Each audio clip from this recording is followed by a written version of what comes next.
사사기 19장의 잔혹한 사건은 단순한 도덕적 타락 이야기를 넘어 이스라엘 공동체 내의 복잡한 정치적 권력 구도를 보여줍니다. 특히 레위 지파와 베냐민 지파와 연관된 기브온 족속 간의 미묘한 경쟁 관계가 이 비극의 배후에 있다고 볼 수 있습니다. 레위 지파는 종교적 권위를 가진 제사장 계급으로 공식적인 영토 없이 이스라엘 전역에 퍼져 살았습니다. 반면 기브온 족속은 여호수아 시대에 속임수로 이스라엘과 동맹을 맺었고 성소의 나무 패는 자와 물 깃는 자로 성막 봉사에 참여했습니다. 이 두 집단은 종교적 영역에서 업무가 중첩되면서 경쟁 관계에 놓일 수밖에 없었습니다. 레위 지파는 공식적 제사장 직분을 가졌지만 실질적인 성소 봉사의 많은 부분을 기브온 족속이 담당했습니다. 이는 레위 지파의 종교적 권위에 대한 암묵적 위협으로 작용했을 가능성이 높습니다. 또한 레위인들은 종교적 권위를 정치적 영향력으로 전환하려 했으나 기브온 족속의 존재는 이를 제한했을 수 있습니다. 그리고 기브아는 베냐민 지파 영토 내에 위치하여 베냐민과의 정치적 동맹을 형성했으며 이는 레위 지파의 위협이 되었습니다. 물론 해석자들은 기브아와 기브온은 별개라고들 합니다. 하지만 기브온이 높은 언덕을 뜻한다면 기브아는 언덕이란 의미를 뜻하는 지명입니다.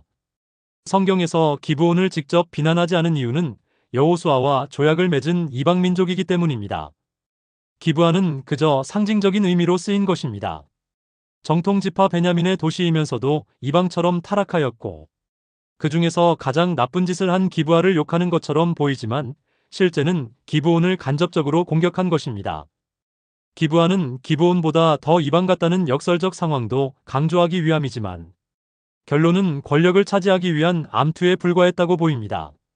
그렇기에 그런 관점으로 기브아와 기브온은 같은 의미로 여겨야 할 것 같습니다. 그런 차원에서 명심할 점은 레위 지파와 기브온 족속 모두 성소 봉사와 관련된 직무를 수행하며 신을 모시는 미묘한 위치에 있었다는 것입니다.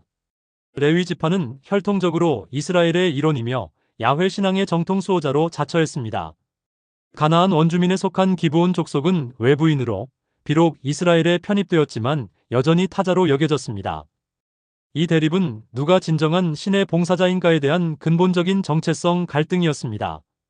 출애굽기 32장에서 모세가 시내산에서 내려와 금송아지 숭배자들을 처단할 때 레위 지파를 중심으로 숙청을 단행했던 사건과 유사한 패턴이 사사기에서도 반복되고 있습니다. 두 사건 모두 레위 지파가 신앙의 순수성이라는 명목 하에 정치적 숙청을 주도했다는 공통점이 있습니다. 시내산 사건에서 레위 지파는 여호와의 편에 있는 자는 내게로 나아오라는 모세의 외침에 응답하여 약 3,000명을 죽였고 사사기에서는 베냐민 지파를 거의 전멸시켰습니다. 이러한 맥락에서 사사기 19장의 사건을 재해석하면 레위인이 첩의 시신을 12조각으로 나누어 이스라엘 전역에 보낸 행위는 단순한 분노의 표현이 아닌 정치적 선동으로 볼 수 있습니다. 이는 종교적 권위를 이용해 베냐민 지파 즉 연관된 기브온 족속을 공격할 명분을 만든 전략적 행동이었습니다.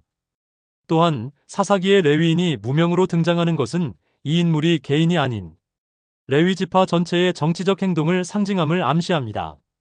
개인의 비극을 집단의 정치적 도구로 활용한 것은 레위 지파의 정치적 전략이었을 가능성이 높습니다. 기브아 사람들이 레위인과 그의 첩에게 보인 적대감은 단순한 도덕적 타락이 아닌 레위 지파에 대한 정치적 적대감의 표현이었을 수 있습니다. 베냐민 지파가 다른 지파들의 요구에 저항한 것은 단지 형제애가 아닌 기브온 족속과의 정치적 동맹 관계를 보호하려는 의도였을 가능성이 있습니다. 이 충돌은 결국 베냐민 지파에 대한 대대적인 공격과 거의 전멸에 가까운 처벌로 이어졌습니다. 베냐민 지파의 약화는 자연스럽게 기브온 족속의 영향력도 약화시켰습니다. 이를 통해 레위 지파는 종교적 권위를 재확립하고 정치적 영향력을 강화할 수 있었습니다. 이는 시내산 사건 이후 레위 지파가 종교적 권위를 확립한 것과 유사한 패턴입니다.